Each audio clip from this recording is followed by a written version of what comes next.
नमस्कार, स्वागत है आप सभी का न्यूज 21 में। मैं हूं आपके साथ हर्षदा जोशी। अब खबरें अन्य राज्यों से। सोनाहातू प्रखंड के गोमियाडीह मौजा में वन विभाग द्वारा पौधारोपण को लेकर किए जा रहे काम का ग्रामीणों ने विरोध जताया। मामला बढ़ने पर पुलिस को हस्तक्षेप करना पड़ा। सोमवार को वन विभाग के कर्मी खाता संख्या 95 प्लॉट नंबर 854 एवं 499 के अंदर 114 एकड़ जमीन पर पौधारोपण के लिए जेसीबी से खुदाई कर रहे थे। इसी दौरान दर्जनों ग्रामीणों ने इसका विरोध करते हुए दावा किया कि ये जमीन उनके पूर्वजों के नाम दर्ज है और वे 2024 तक ऑनलाइन मालगुजारी का रसीद कटवा रहे हैं। वहीं वन विभाग के अधिकारियों का कहना है कि जांच में ये भूमि वन भूमि पाई गई है और वे सरकारी रिकॉर्ड के अनुसार काम कर रहे हैं। ग्रामीणों और वन विभाग के बीच विवाद बढ़ने पर पुलिस को मौके पर आकर स्थिति संभालनी पड़ेगी। सोनाहातू से संतोष मेहता की रिपोर्ट।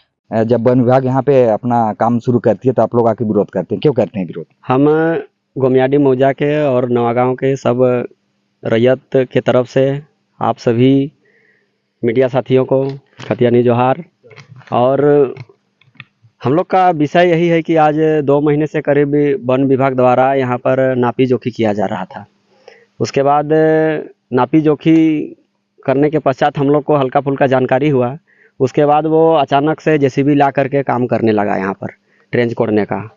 तो हम लोग भी आए और बोले कि भाई इस ज़मीन का हम लोग के पास पेपर है। हम लोग के पास कहने का 2 पक्ष है। एक मिनट, आप बोल रहे हैं कि इस जमीन का आप लोगों के पास पेपर है, आप जितना सभी ग्रामीण है, अगर आप लोगों के पास पेपर है तो वन विभाग कैसे मांकन करेगी? हम लोग का वही संदेहास्पद है कि भाई हम लोग का आज का नहीं है।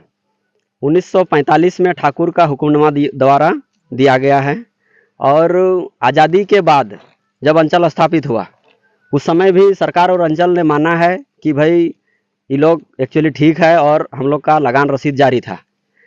एक समय आया 86-87 में सर्वे चल रहा था। उस समय वन विभाग द्वारा यहाँ पौधारोपण का प्रयास किया गया और उस समय केस मुकदमा हुआ। 2 रैयत के तरफ से वन विभाग बिहार सरकार को केस किया गया और वन विभाग बिहार सरकार के तरफ से 2 रैयत को केस किया गया। उसमें यही 1995-96 में यही डिसीजन आया है। हम लोग जिस हिसाब से पेपर देख रहे हैं उसमें यही डिसीजन आया है कि भाई लिखा हुआ है यहाँ पर बंदोबस्त पदाधिकारी बिहार सरकार के द्वारा कि वन विभाग का जो भी दावा है वो दावा वो स्थापित नहीं कर पाता है इस सीमा क्षेत्र के अंदर, और किसी प्रकार का उसका दावा वहाँ पर प्रस्तुत नहीं किया गया और वन विभाग को वहाँ से खारिज किया गया।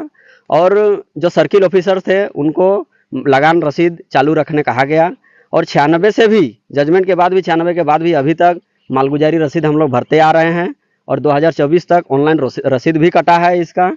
और अभी अचानक से 2-3 महीना में वन विभाग का कहना है कि ये 1956 से मेरा नोटिफाइड एरिया है। जो नक्शा 1961-62 का वो अपना नोटिफाइड नक्शा दिखाते हैं, उसके आधार पर बोलते हैं कि मेरा है। अच्छा, एक ज़मीन का 2 कागजात कैसे हो सकते हैं, 2 मालिक कैसे हो सकते हैं?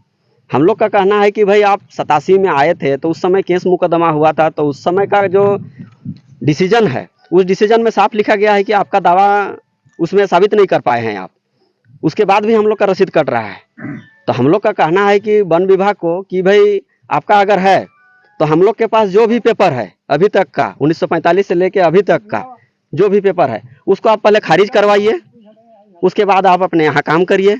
हम लोग रोकेंगे नहीं, लेकिन वन विभाग द्वारा ना यहाँ का वर्क ऑर्डर दिखाया जाता है, ना क्या स्कीम है बताया जाता है, और यहाँ पर जबरन हम लोगों का बना हुआ दोन में खेती-बाड़ी योग्य दोन में कोड़ने का प्रयास कर रहा है और ज़बरदस्ती कोड़ रहा है।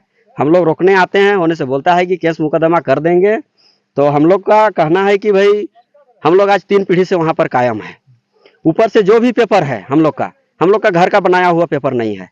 जो भी पेपर है सरकारी पेपर है, सीओ के द्वारा दिया गया है, ठाकुर का समय का दिया हुआ है, अभी तक रसीद कट रहा है। तो हम लोग कैसे छोड़ेंगे? इस बेसिक पे हम लोग लगे हुए हैं कि भाई आप तो यहाँ 30 साल पहले भी नहीं थे और 50 साल पहले भी नहीं थे, आज अचानक से आके आप बोल रहे हैं कि मेरा ज़मीन है। ऐसे नहीं होगा। हम लोग काम करने नहीं देंगे, हम लोग का खेत को कोड़ने नहीं देंगे जब तक हम लोग का पेपर रद्द नहीं कर दिया जाता है न्यायालय के द्वारा या फिर कहीं सक्षम न्यायालय के द्वारा, तब तक हम लोग काम करने नहीं देंगे। अच्छा, आपने जैसे कि अभी बताया कि आप लोग के पास 2024 तक का रसीद है, तो जमीन आप लोग को ठाकुर दिया था पहले, तो हाँ। ठाकुर का रसीद है या ऑनलाइन जो अंचल से जारी होता है वो रसीद है आप लोग? पहले का ठाकुर का भी रसीद 1-2 गो है पुराना, और जब अंचल स्थापित हुआ तो उस समय का भी रसीद है, और वर्तमान में जो ऑनलाइन रसीद कटता है उसका भी किसी किसी का रसीद कटा हुआ है। और ठाकुर का दिया हुआ ही नहीं, अगर वन विभाग का नोटिफाइड एरिया है ये, तो इसके भीतर नोटिफाइड एरिया जो उसका दिख रहा है उसके भीतर भी बहुतों आदमी को सरकारी कार्यक्रम समय समय पर बंदोबस्ती का चल रहा था। उस समय 64-65 का हो, 70-71 का हो, 80-84 का हो, सबके पास एम फार्म है। सरकार एक योजना के तहत सबको दिया है एम फार्म, और उसका भी रसीद कटता है। तो इसी में हम लोग का परेशानी हो रहा है कि वन विभाग कैसे बोल रहा है मेरा है, जब 1956 में वन विभाग बोल रहा है मेरा है, 61 में उसका नोटिफाइड नक्शा होता है, तो फिर 64-65 में बंदोबस्ती कैसे हो रहा है उस प्लॉट के भीतर? 71-71 तो अगर वन विभाग आप लोगों की जमीन पर काम शुरू किया है जी। तो वन विभाग के ऊपर केस फाइल कीजिए, उसको वन विभाग को आप केस कीजिए। इस तरह से मान के चलिए आप लोग यहाँ काम करेंगे, वन विभाग सरकारी काम में बाधा डालने के ऊपर आप लोग के ऊपर उल्टा केस कर दे, आप लोग जेल चल जाएगा तो ये दिक्कत होगा। तो इससे अच्छा है कि आप लोग वन विभाग को ही केस कीजिए, उसको कटघरा में लाइए, फिर न्यायालय में देखा जाए। हम लोग उसमें भी आगे बढ़े हैं, आज 1 महीना से ज़्यादा हो गया। एक प्रोसेस होता है सरकार को केस करने का, तो हम लोग भी अपना नोटिस तैयार करवा रहे हैं। 2-4 दिन में नोटिस हम लोग का भी वन विभाग को मिल जाएगा, और संबंधित जो भी और पदाधिकारी होंगे, माननीय अंचल अधिकारी सोना हातू और माननीय DCLR रांची, माननीय उपायुक्त रांची, सभी को हम लोग नोटिस भेजने का काम कर रहे हैं, और 2-4 दिन में कर रहे हैं। और हम लोग का कहना है कि जब आपका भी पेपर जिंदा है, मेरा भी पेपर जिंदा है, तो ऐसे तो नहीं हो सकता है यहाँ पर काम। हम लोग का कहना है कि भाई मेरा पेपर आप रद्द करिए, उसके बाद आप जमीन में आइए, काम करिए, हम लोग यहाँ पूछने भी नहीं आएंगे। ये भी जो महिला थाना प्रभारी भी आई हुई थी, सोनाथू को भी पुलिस पहुंचे हुए थे,